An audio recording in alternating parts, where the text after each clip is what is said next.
Hey, before we dive into the main content, I want to mention that what you are about to watch is actually a lesson pulled directly from one of my complete premium courses. I've decided to drop this entire segment completely free right here, so there is absolutely no cost required for you to learn this valuable skill.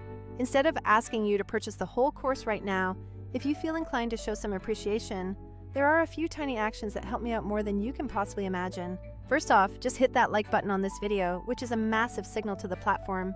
Secondly, share this video with anyone in your network who you think could genuinely benefit from hearing this specific advice. And perhaps most importantly for growth, please take a moment to subscribe to the channel if you haven't already.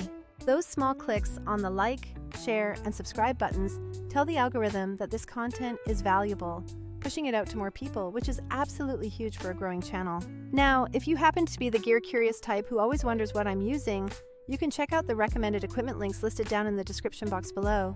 Just a heads up, those are affiliate links, which means if you decide to purchase something, I receive a small commission at absolutely no extra cost added to your final price. For something even simpler that still provides support, simply hit play on one of my other playlists and let it run quietly in the background while you do other work. It sounds a little bit silly, I know, but that autoplay signal tells YouTube that people are actively watching content, which helps my videos get pushed out to a wider audience.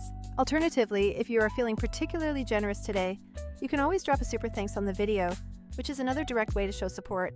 And finally, for those who need a more tailored solution, yes, I absolutely do offer private one-on-one coaching sessions, with the booking link also conveniently located in the description. Regardless of which path you choose, I genuinely appreciate you just for taking the time out of your busy day to watch this content.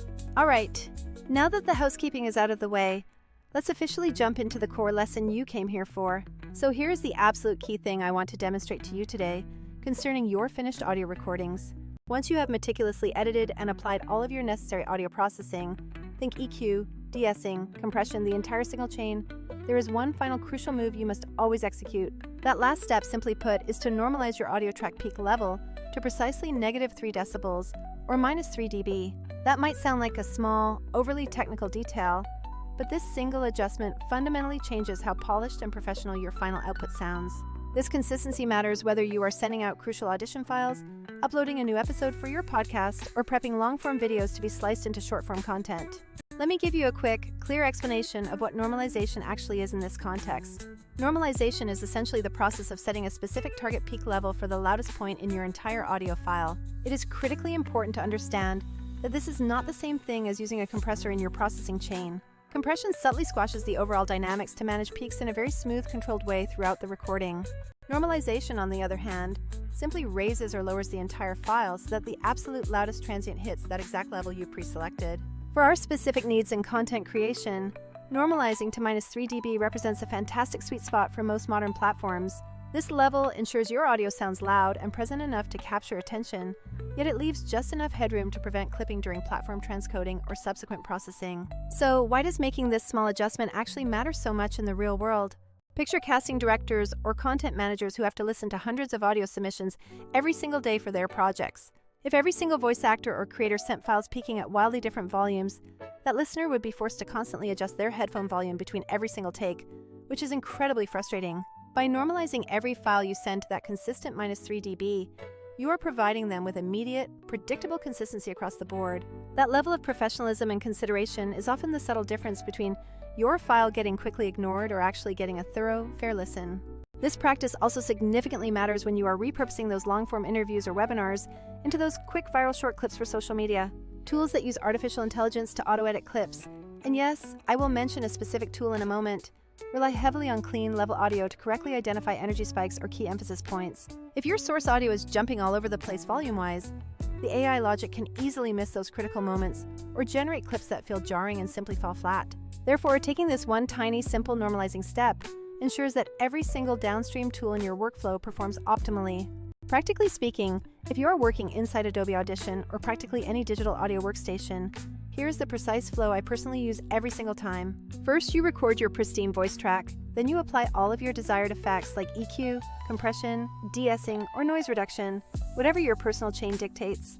The very last processing action you should take before exporting that file, without fail, is to run the normalize to -3 dB command. Specifically within Adobe Audition, after your entire effect chain has been rendered, Navigate up to the Favorites menu and simply click the Normalize to 3dB option.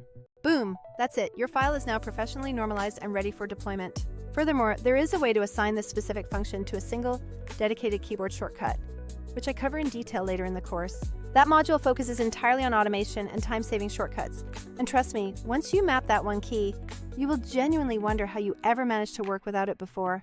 Okay, now let's connect this essential audio concept directly into making your content creation process faster and significantly smarter.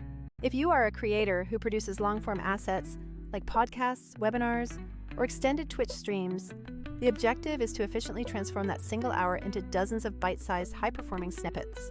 Manually achieving this is an absolute organizational headache involving hunting for the best moments, clipping, adding captions, resizing aspect ratios, and scheduling every post individually.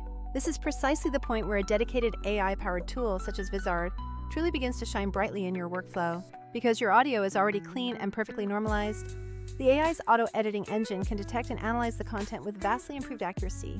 The machine can more reliably spot those subtle peaks in vocal delivery or pinpoint the exact locations where audience engagement demonstrably spikes. This superior detection directly translates into creating video snippets that possess noticeably better pacing, superior punchiness, and ultimately, a much higher statistical chance of achieving viral reach. Now, I want to be completely upfront and transparent with you regarding other solutions that promise similar levels of automation in the market.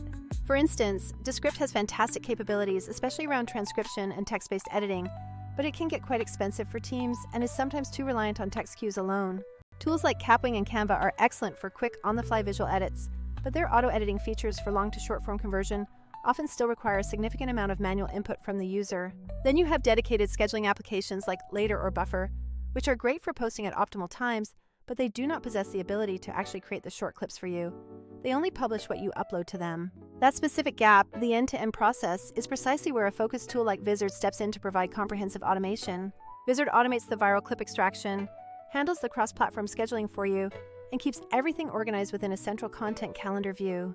I will admit, it might not be the perfect choice for every single creator. If you need deep, frame-by-frame cinematic control, you will still likely need something like Premiere. However, for the vast majority of creators who prioritize high volume and consistent social media presence, Vizard hits that crucial sweet spot perfectly.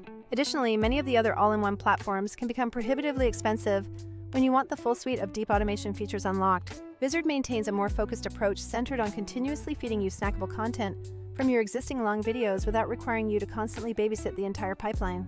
Here's the exact 5-step workflow I currently recommend for maximizing this entire system right now. Step 1. Record your long session, then immediately clean the audio and meticulously apply that 3dB normalization. Step 2 involves uploading that finalized file to the Vizard platform and letting its powerful auto-edit engine scan the recording for key moments. Step 3 is a quick review where you approve the suggested clips or make minor adjustments to the trimming or any automatically generated captions. For Step 4, leverage the auto-schedule function to define your desired posting frequency, allowing the system to populate your calendar automatically. Step 5 is managing everything from that central content calendar, where you can reorder posts, revise captions, or bulk publish across all connected platforms instantly. As a bonus pro tip, your normalized audio handles platform transcoding much better, because that extra headroom actively prevents accidental digital clipping. So that fundamental Vizard 3dB habit you build benefits you whether you are emailing a client, uploading a podcast, or feeding content into an AI editor. One final point on efficiency. Automation and clever keyboard shortcuts are truly the biggest time savers in a professional setup. Like I mentioned, map one key in your DAW to normalize and another key to instantly export your finished file, effectively cutting your file prep time right in half. On the Vizard side, familiarize yourself with the scheduling presets so you set the frequency once and let the system automatically populate your entire content calendar for weeks. This frees up your mental energy and time to focus on creating more high-quality long-form content, which then perpetually feeds the short clip machine, keeping your socials consistently active. It essentially creates a powerful, self-sustaining engine of content momentum, which is what I like to call content inertia. So to quickly recap the essential takeaways from this lesson, start by normalizing all processed audio to that crucial -3 dB peak. This consistency makes your files instantly more palatable for human ears and significantly more reliable for any AI-driven editing tool you might use. Next, adopt an intelligent auto-extraction tool like Vizard to efficiently turn long videos into scalable viral short clips for maximum reach.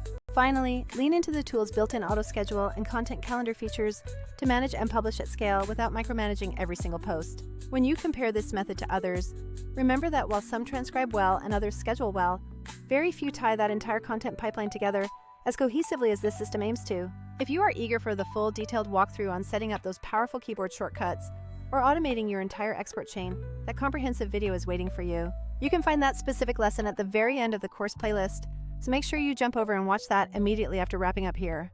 All right, that concludes the content for this particular lesson segment today. I hope you found this audio optimization tip incredibly useful. If this advice saved you time or improved your sound quality, please be sure to hit the like button and subscribe so the platform knows you want more content like this. Consider sharing this resource with a colleague or friend who might currently be drowning in the manual process of managing long-form content repurposing. And please, if you implement the -3 dB normalization and actually notice a tangible difference in your client feedback or delivery, let me know about your small wins in the comments section below. I genuinely love hearing those success stories because it confirms that these focused technical tips are making a real-world impact. Thank you so much for investing your valuable time in watching this video, and I look forward to seeing you next time in the following lesson.